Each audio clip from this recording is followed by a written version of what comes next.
ineyo nimafuna ndiauze ana bero ntalimanja kunena kuti dziko lino sila amayi anu ayi sila atate wanu dziko lino ndila Amalawi ndipo kuti Amalawi zimene akufuna ndizonena kuti chisankho cha pa 16 September chisakhale chisankho choonongeka akufuna chikhale chisankho choti miyoyo yawo ipindule ndeni mafuna ndinene ndikupatsani chenjezo ili kunena kuti kumekiko muli kwa anthu ochepa kwambiri amene tikakuyerekezani ndi population ya dziko la Malawi ndinu anthu ochepa mwina 20 30 40 50 amene muli kumeneko nde musawononge ufulu wa Malawi 20 million chifukwa chakuti nomwe apatsidwa kamphamvu ndi malamulo athu pokuyikani pamenepo kuti muyang'anire chisankho mutakhotetsa mwadala chenjezo elili tifuna tikupatseni kuti madandaulo a Malawi sakupangirani ubwino pa moyo wanu china nimafuna ndinene kuti musatipangitse fa Malawi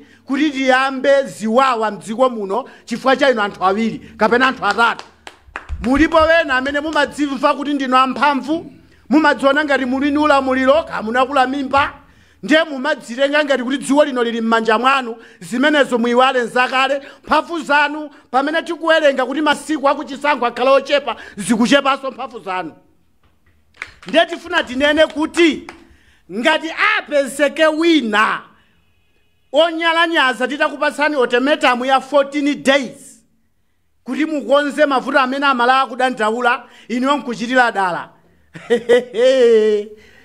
mukasonkhe zikwanje zambiri aja mmachita sponsor zikwanje mugule zikwanje zambiri chifukwa kuterera chiyambi chichapanga anyamata zathu kunzuzule mwana anyamata akunzuzu ni pang'ono pamene pati ndiye tifuna tinene kuti mulole mauditors ayang'ane komanso zolola mauditors ipo ine sindikufuna chifukwa sitikugwiritsa ntchito mathematic kumbali ya Smartmatic ngati kampani mwana kuti munafufuza bwinobwino munagwira ntchito so ndi mabungwe ena amene amayendetsa zisankho kwafuso tikodawa mukwadziwa bwanji pa kufufuzapo simunamveko zonena kuti ku Kenya kampani imene inatetsa mpungwepungwe chifukwa anthu amanena zoti kampani yapanga upo ndi chipani cholamula kuti abere zisankho ngakhalenso ku Ugandaso kunavutanso kwambiri chifukwa cha kampani yomweyi simunazipeze zimenezo choyamba ndisapange conclude kuti zinapangidwa conclude choncho iti tingokamba za ma allegations I am mindful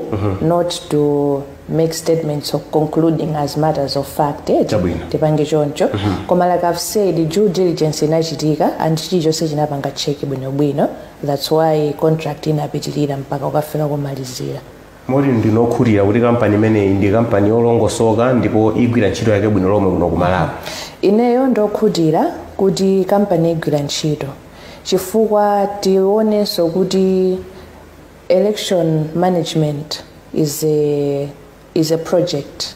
It's not one isolated thing. Smartmatic sikugwira ntchito yokha ikupanga supply the machines komanso kunachitika due diligence kufufuza ndithu kuti kodi kampani ndi abwinobwino so make sinangodzuka kuti abasi Smartmatic bwerani kuno tukupatseni contract izozo kuti kunali nkhani zina ndi kamba koma ine ndilibe umboni ndifuna ndifotokoze motero komano nkhanizo tazimva koma ndimafuna ndinenenso kuti Smartmatic yagwira ntchito ku Zambia bwinobwino zisankho kuyenda bwinobwino yendanso ku Kenya of course kunali mavuto ena ndi ena komanso ku Venezuela ku Philippines komanso ku Uganda ku mbali za kunozeti mukaona kwina zinayenda bwino kwina kwakuti kuli nkhani poti ni nkhani za ku court ndikhala a bit hesitant kuti ndifotokoze zambiri koma ndinene kuti kunachitika due diligence ndithu and nkhani zinazo mukazitsatira amene ndawerengera kufotokoza kuti zinali za bribery mauditors yotayika uko chifukwa Smartmatic sigwira ntchito Smartmatic chotsani tigwitse ntchito maerengero athu amene timapanga kuno ife Amalawi kwathu kunoku tisadafikepo pa mulingo tikhozigwitsa ntchito Smartmatic mwachitsanzo olo even network ya phone yomwe ikumavuta mtauni munomu wati mo Smartmatic ikukanika phone kuti uyimbire ndiye muzika tuza kuti ayi Smartmatic network sila libwino pena Smartmatic kuno ku Malawi kulibe, mupangane kumeneko. Mukakhala kumeneko muzuzana zoona. Malawi sitikusekererani ngati mene takusekererani zaka 4 zapitazi. Timadziwa timaona ngati kuti mwina ndino anthu akufa koma sindina akufa. So musapange kuti no zipani ndifa Malawi zotsutsa amene akudandaula ndima amachalichi komanso ma organizations osiyana tipange boycott chisankho chimene chife sitikufuna. Ngati pa 16 September patapeze kuti 40 sida chitike mudziwe zoti mudzakhala mdziko muno mopanda president. Zimezo sitidzalola.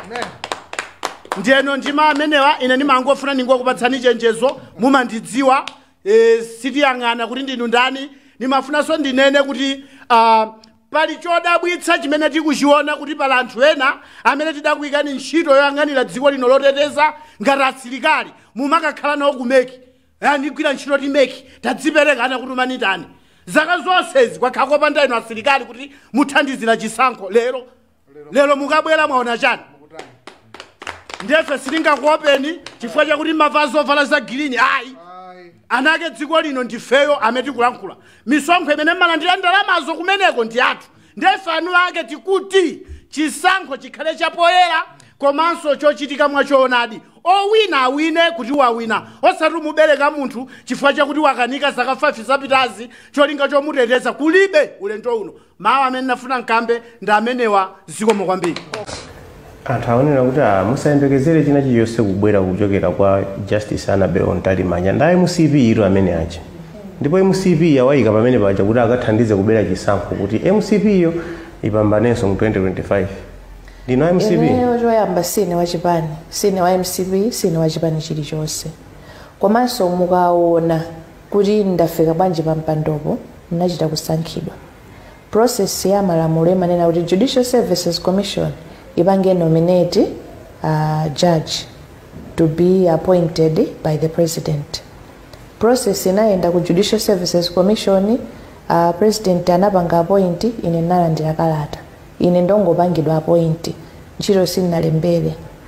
Ndipo mukhoza kufufuza record yanga ine sina wachipani. Ine am just a judge of the High Court ndikugwira ntchito yanga apa I've always worked in public service and ndagwira ndithu ku judiciary kwa nthawi apa andipanga assign this role ndigwira ntchito yanga tenya amene imayendera pamene tazathereponso ndipo mwepo ndipitiriza ntchito yanga koma kuyankha funso lanu mwachidule sine wachipani choyamba komanso sine wa MCP. Anthu amona ngati ubale umene ulipo pakati pa inu ndi malemu a John Tembo umene ukapangitsa kuti muzikhala ngati ndi MCP palibe bale una ulonse. Ineyo ndinasankhidwa chifukwa kuti I'm a judge of the High Court. Okay. A qualified judge of the High Court. Pamene palibe kutsutsa wina kuli konse. No, there's a reason why ndikunena choncho. Chifukwa chokuti ndikukhulupirira kuti sitimayang'ana kuti uyu anabadwira kuti ndipo anabadwa ndi ndani ndipo anatani timayang'ana kuti what is the qualification for this job. Okay. Qualification ya make chair is a judge of the High Court. That I happen to be. That is my qualification. Ndiye ngati mukufuna kundiyang'ana mundiyang'ane from that perspective. Is she qualified for the job? If the question is about my qualification, is jogere kumeneko zisayang'ane kuti ndine ndani chifukwa tikamba choncho ndoti tidakwitsa. Bungwe loyendetsa chisankho la MEC lidavomereza mabungwe 116 kuti agwire ntchito yophunzitsa anthu pokonzekera chisankho chikudzachi. Koma limodzi mwa mabungwe omwe akugwira ntchitoyi Palombe Youth Arm Organization kudzera mwa mkulu wake a Vincent Tom latsimikiza kuti pofikira lero palibe bungwe lililonse lothandiza lomwe lasonyeza chidwi chowapatsa ndalama. Kotero ati wangogwiritsa ntchito masamba amchezo pophunzitsa anthu za chisankho. Wachinyamata omwenso ambiri anonembesa komanso ajikulire nawo kondamuna pa masamba amchezo ndekuti pogwiritsa ntchito masamba amchezo amene azithandizaso kuti muna tikipese chiwundo cha pamene munasaa kudziwa kuthenga wakhuza kuti kampeni iyenda motani tingapewa njezi kwawe komanso kuti mina kuti tikavote bwinobwino tingatani. Katswiri wa Zandale a Vincent Rangel wati kusapezeka kwa ndalama pomwenso nthawi ikupita kumapeto nkodandaulitsa pa ntchito yophunzitsa anthu kufunikira koponya voti pa chisankho. tingoyerekeza kuti mwina kuvota kokutati kwafika ndime yachiwiri imene wowina usanapezeke pa ndime yoyamba ndekuti anthu avuta kuti amvetsetse chifukwa chani akuyeneranso kuti avote pamene munthu wawo anavota. Padakali pano katswiri wina a Ernest Thindwa wadzudzula mabungwe omwe akugwira ntchito yophunzitsa anthu atikamba kosowa njira zina zodalira popeza ndalama mwa iwo okha. Amayenera kuti akhazikitse ndondomeko zomazipezera ndalama kuti akwaniritse ntchito yawo kusiyana nkunena kuti nthawi zonse azingodalira owathandiza. Malamulo a dziko lino sapereka mphamvu ku bungwe la MEC lopereka ndalama ku mabungwe omwe awasankha kuti aphunzitse anthu kaponyedwe kachisankho. Mzisankho zambuyomu zikuonetsa kuti kusalandira kwa uthenga ofunikira kunachititsa kuti anthu oposa 2.4 million omwe analembetsa asaponye chisankho mu chaka cha 2019 pomwe ena 1.8 million sadaponye nawo voti pa chisankho cha president cha mu chaka cha 2020.